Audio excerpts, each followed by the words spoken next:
Hi guys, and welcome back to my channel. I really want to make something couture-like. I ordered fabric, so I'm gonna do some sort of couture dress in the near future. This is not that video though, but I still want to do something couture.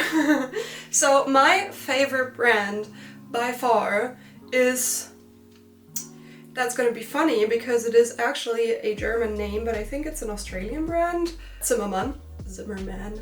I don't know. So that brand is gorgeous. It's so pretty. Whatever they design just looks out of a fairy tale, but a wearable fairy tale. So just up my alley. And I recently found this design right here, this top, which is super cute, very couture with the ruffles on, or not the ruffles, with the volant on the shoulders. Love it, looks amazing. But it's super easy to make, so I was like, I need to do this and I need to show you how to make something like that, because it's actually pretty exciting and pretty cool how you do this explosion on your shoulders. So that's what we're gonna do today, and yeah, let's just jump right into it. So I've been actually looking up the design on their Instagram just to, you know, have a bit of a closer look on how this is actually designed, like what techniques they use. So this looks to be just the volant, which is made by cutting out a circle. It looks to be also ruffled though, to get like the crazy effect, and it looks to be a facing and an outer layer, I guess, which they just sewed together on the hem. It has an elastic back, which is also tied together in the center back, so that's interesting. And here is actually a look from the front. Gorgeous, gorgeous. It is a very straight top. It has two dividing seams in the very front over the apex, so that's pretty standard. And then here you can see how they also made the ruffles on the shoulders with the seam allowance peeking through in the shadow, so like it's making this shadow where you can see that there is a seam, and that's how they work this out.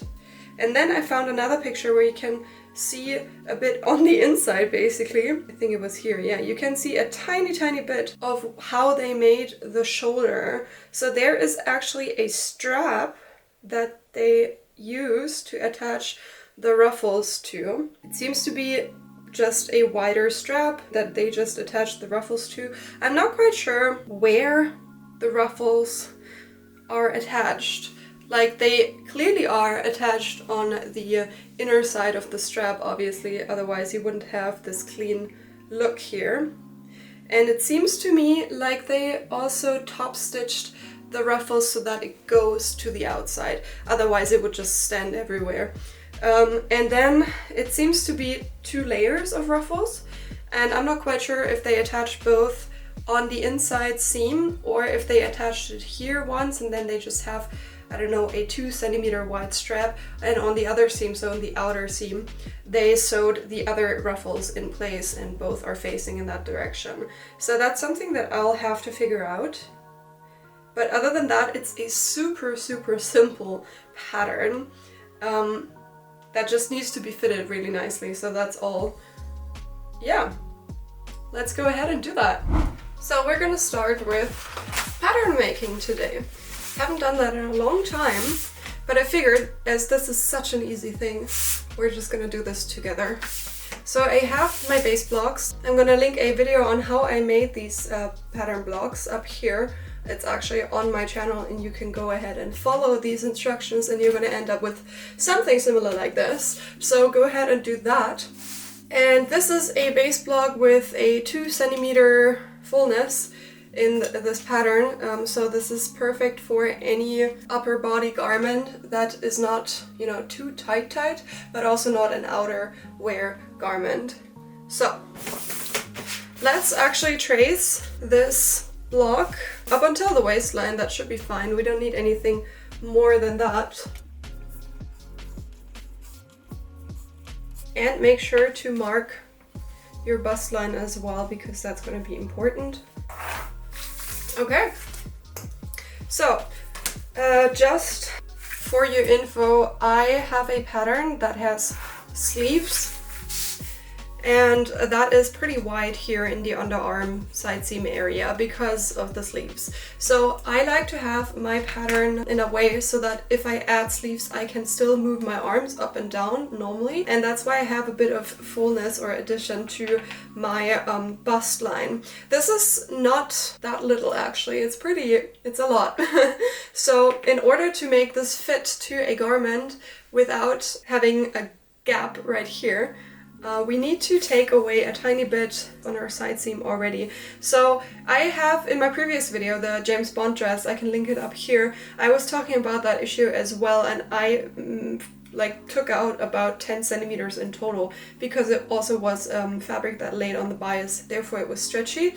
This is gonna be a very stiff fabric. Like I was thinking about using some cotton that has no elasticity to it, and then also stiffen it up using some interfacing, but definitely not elastic. Therefore 10 centimeters is way too much.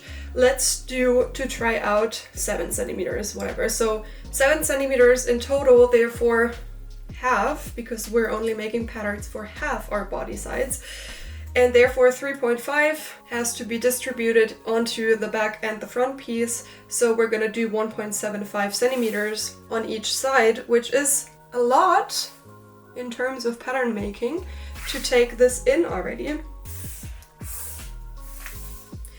And then this right here, since there is the armhole, is unnecessary for us as we're not gonna add sleeves. So what I'm gonna do is just, I'm gonna elongate this line for now and then figure out my neckline. And this right here is my apex. So I want decent coverage. I don't want it to sit too low, but I also don't want it to sit too high. So I guess about 7 centimeters for now should be fine. So I'm landing just a tiny bit above my bust line, which seems about right. So I'm just gonna do a straight line into my side seam right there. I can measure my side seam on my front piece, measure the same amount on the side seam of my back piece, which then makes it possible for me to continue my neckline on my back piece. So this is just for now. As we have a few other design aspects, I was showing you the back. It had an elastic, adjustable bow tie strap kind of thing. What? Therefore, this is obviously not gonna stay. It also had, let's say, a coverage about 20 centimeters in height. So we can go ahead and do that. Obviously, these numbers are just our tryouts. We're going to fit this to my body and see if these measurements even look good. Since we have a waistline, or like a hemline, I guess, for our back piece, we can go ahead and design a bit more like how this is gonna fall. So I guess maybe 20 centimeters is a bit too much already, but I bet that it's gonna do like some sort of curve in the front piece already, which is then leading into the back piece, like having this small 5 centimeter wide strap with the elastic tape in there, or like the elastic bind, what is it called? Just an elastic in here. So let's do it like this. Let's go down here in the front piece, 4 centimeters, I don't know, just like that. And then here, not that much, maybe 2.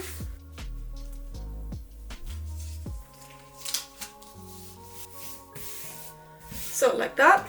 And then you can see that this is already at an angle. Let's put the strap here, or like let's do it here, 5 centimeters.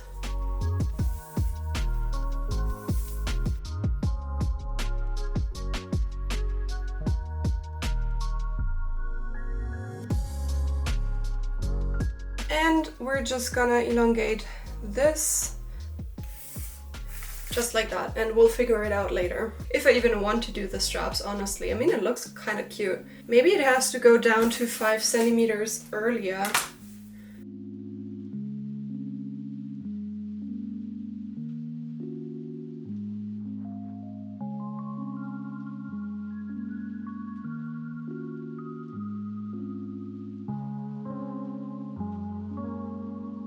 From experience, I know that when you have a garment that is just over the boobs, basically, like something cropped, you don't have anything that's holding it up right here, you don't have anything below.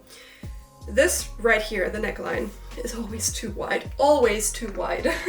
So just to work against that already, let's make this up here a tiny bit wider, the dart, like just put a tiny bit more into the dart because we're gonna have to anyways. I just added here 5 millimeters. And then down here, since this is gonna go like a tiny bit lower than where my boobs end, it's not just gonna be like this, but we have to also curve it in that way. So out of experience, I know that this is gonna be something like this.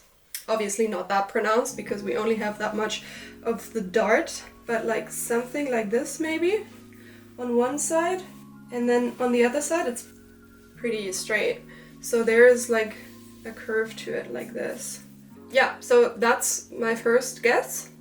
We're gonna start with the elastic right about here. We're gonna add some length here. Let's do double, I guess. We can do a seam here, and this obviously is a dividing seam. And this up here is center front, which also lays on fold. Okay, let's cut it out of fabric, try out fabric, and see what this looks worn.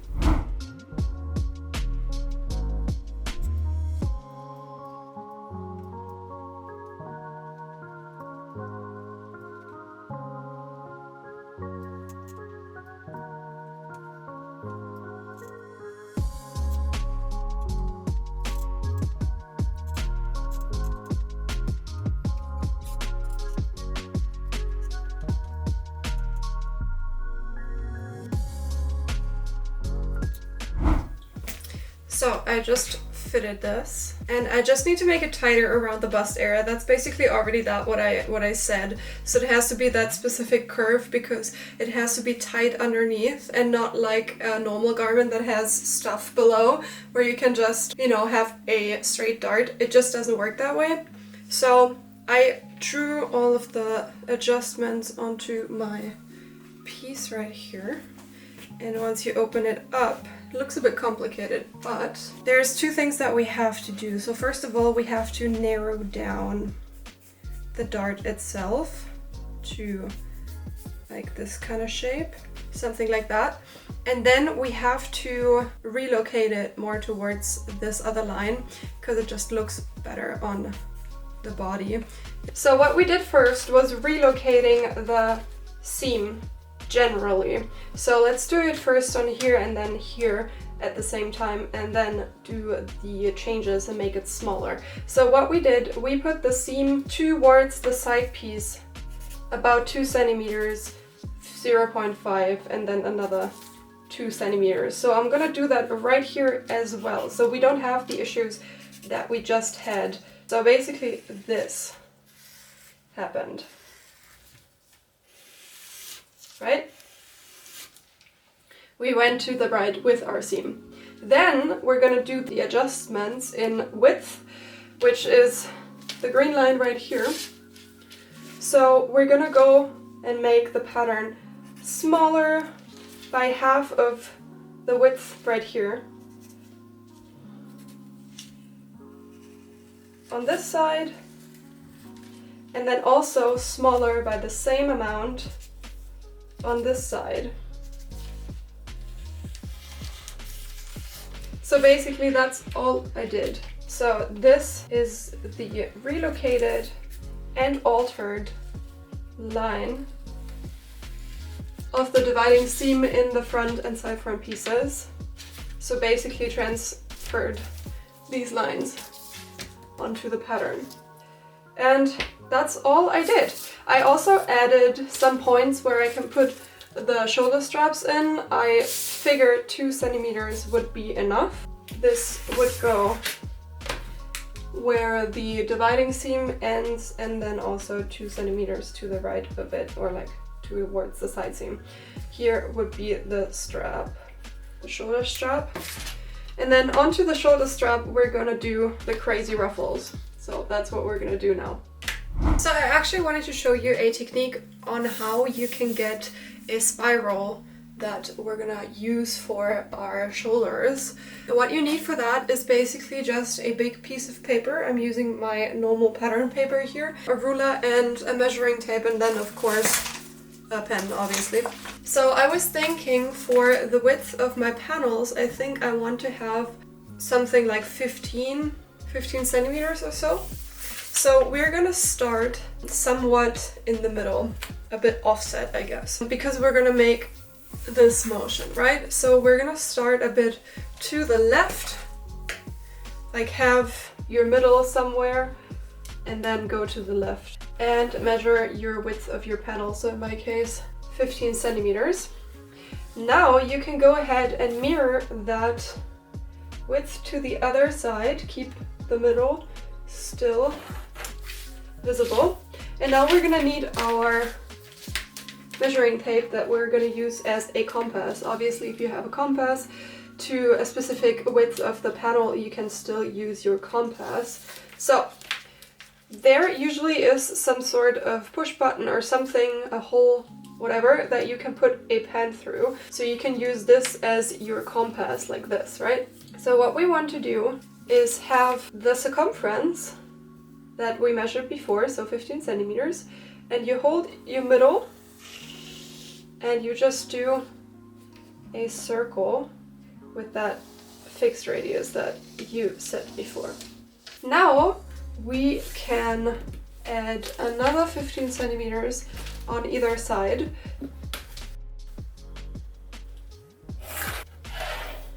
So we're gonna measure another 15 here, another 15 here, and then we can do that for the third row as well, just like that. So let's say this here is our start. I'm gonna do like some sort of angle here, doesn't really matter, but just so that you know basically where the panel is gonna go. So what we want to do is have a circle that uses the middle of these two right here as a radius, and that is gonna be the first round our panel is gonna do.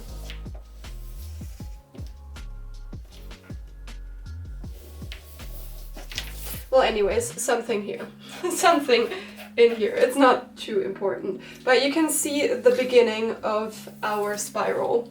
Now this here is gonna be the middle of our next one, and we're gonna alternate the points around which we're gonna draw our spirals. Oh, that was a pretty good one, look at that. Now you can see it already moves here. Now we want to use this point right here as our middle. It's ending in here. We're going to use this point again. So we're alternating between these 2 points, because basically what we do is we draw circles and we're offsetting those circles, the upper and lower part, by half. So that's why we have half of a difference of the middle of circles, and we're alternating between those. Something like this. Like this. And now we have a perfect spiral where our width of the panel stays the same throughout the spiral itself. So I prepared the shoulder strap here, just tried it out, the length looks fine to me. So what I will be doing, I have to figure out how to sew this the best way, but I have an idea already. But basically what this is gonna do, we're just basically gonna sew this on here, like in a straight way. And then once it reaches the end, it's supposed to like turn around and go back over the strap again, so it's like a double row, and it has the loop in the front. That's what I was able to see in the pictures. But before we do that, I kind of want to gather this spiral so that we're gonna have like the maximum amount of puff right here and go from there. I think it worked out. Looks so good so far. Great! So we're gonna start with finishing the shoulder straps and the ruffles first. You should end up with 4 pattern pieces in total, 2 for each side. I used interfacing on all 4 of them just to get the maximum strength, but it's also just fine to strengthen 2 out of the 4 layers to save a bit on your interfacing, just as I've written on the pattern. I put right sides together and sew the ends of the spiral together, turn 90 degrees, and work my way around the outer curve to the edge, which I am also sewing close. So you should end up with only the shoulder curve open in the end. I then cut down the seam allowance at the corners and also the edges of my seam to give everything a neat look, just in case it's visible in the sunlight, as we've seen in that one photo in the beginning. And it's also just super satisfying to cut down the seam allowance with my rotary cutter to about 5 millimeters.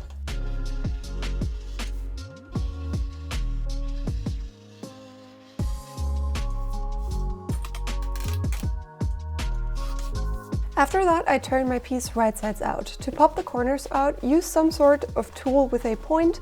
I wouldn't recommend scissors as I'm using here, but that was the only thing at hand for me at that moment.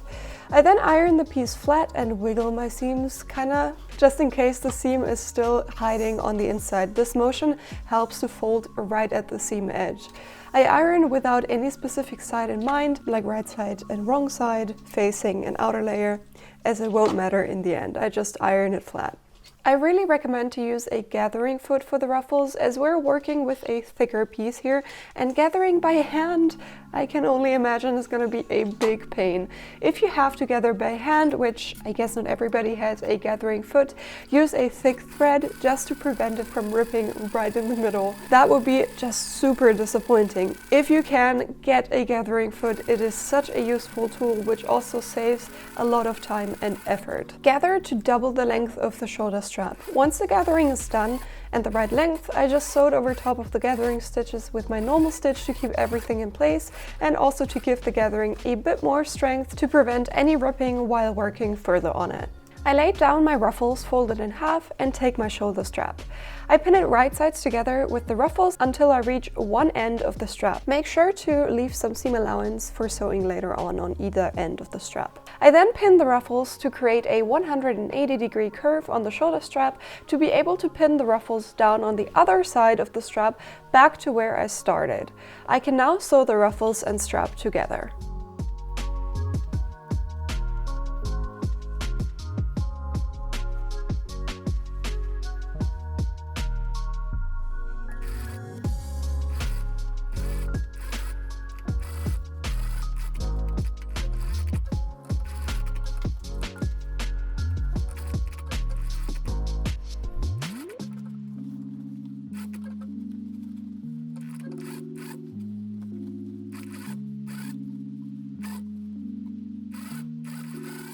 This is what it's going to end up looking like. To cover up the seam allowances here, I prepare my shoulder strap facing by ironing the seam allowance of one side up. Now I can put the right side of the non-ironed edge of the strap right sides together with the ruffles to hide one edge already.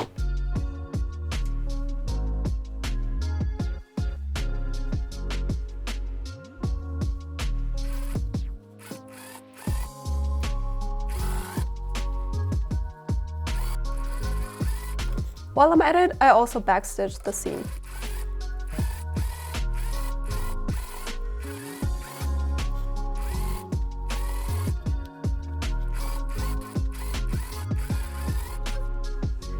Now, because I prepared the other side already, I can just fold the shoulder strap facing over top of the seam of the ruffles and pin it down to hide it. I then top stitch it, and in the end, the stitches won't be visible at all as they lay towards your shoulders and are covered up by the ruffles on the other side.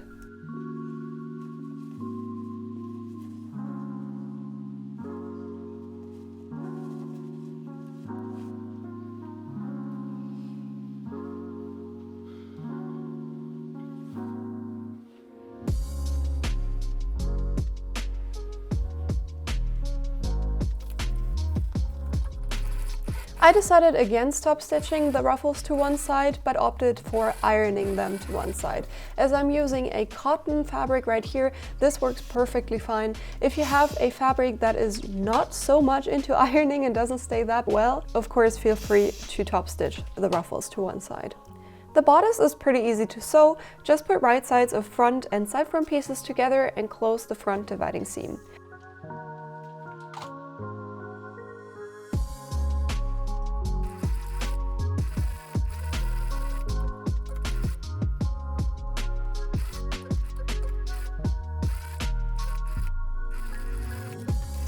I ironed the seam allowances towards the side seam. A tailor's hem like I'm using right here is really helpful.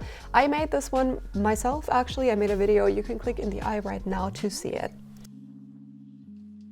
Then I just sew the back piece to both side seams and create a closed bodice loop basically, as the back lays on fold, just as the front. This time, as there will be an elastic added to the side seam, iron the seam allowance into the front though. Repeat the same steps for the facing of the bodice.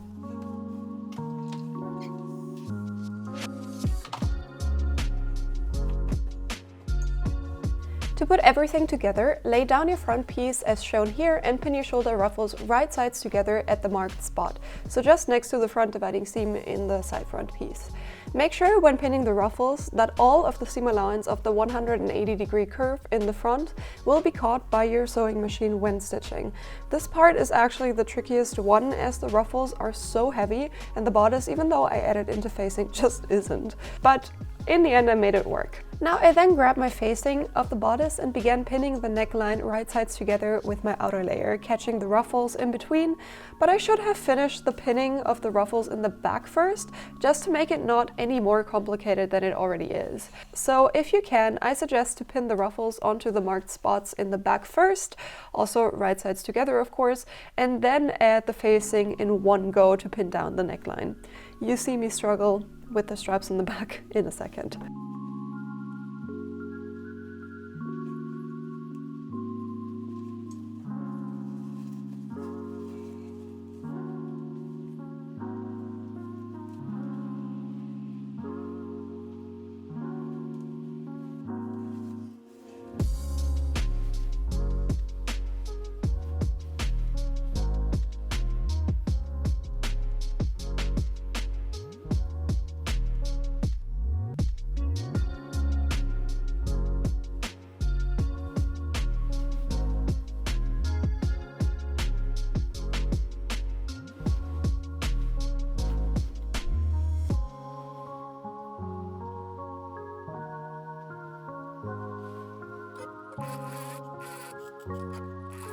So just as a heads up, the straps are really thick. My machine had a hard time going over it. So make sure in the very beginning if your machine can handle, that many layers of fabric. If not, you might resort to hand sewing this shut, like the spots where the straps are attached. I just wanted to point that out. I continued ironing the neckline nicely so that the ditch of the seam is only visible on the facing side, and continued with the elastic in the back.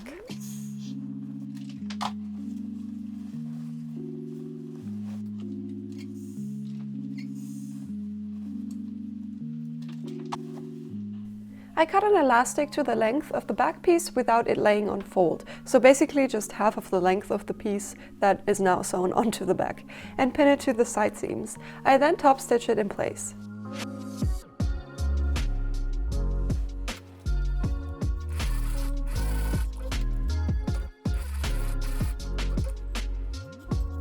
I then fold the hem of the back facing up onto the elastic and stitch it down while stretching the elastic as much as possible. To finish the top, I decided to just iron the hem of outer layer and facing 1 centimeter up to be able to pin everything together.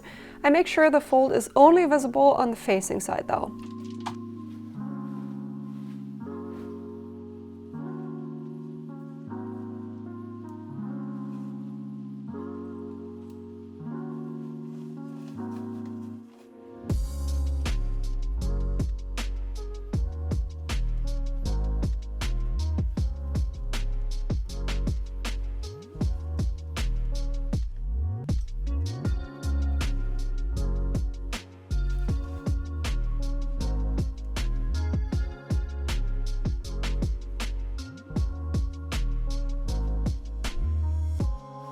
I then take my top to the sewing machine and sew the hem shut by stitching closely to the folds.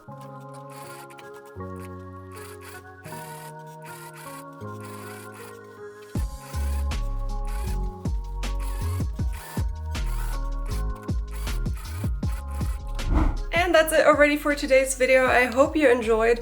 Don't forget to hit the subscribe button to get more videos just like this one. Also hit the bell to get notified every time that I post. I post on Sundays as per usual. If you haven't already, go check out my Instagram and my TikTok. Links will be down in the description below. The handle is just the same as here on YouTube, but I am posting loads of reels and TikToks about these kind of things, and I am currently doing a 3-part series on this top actually, and like the ruffles and stuff. So if you are curious about that, go check out my Instagram or my socials in general. Links are down below. Also, the pattern is of course available on my Etsy store. That's the most direct way to support me. Link is also in the description and in the pinned comment as per usual. And thank you so much for watching, and I'm gonna see you next Sunday. Bye guys!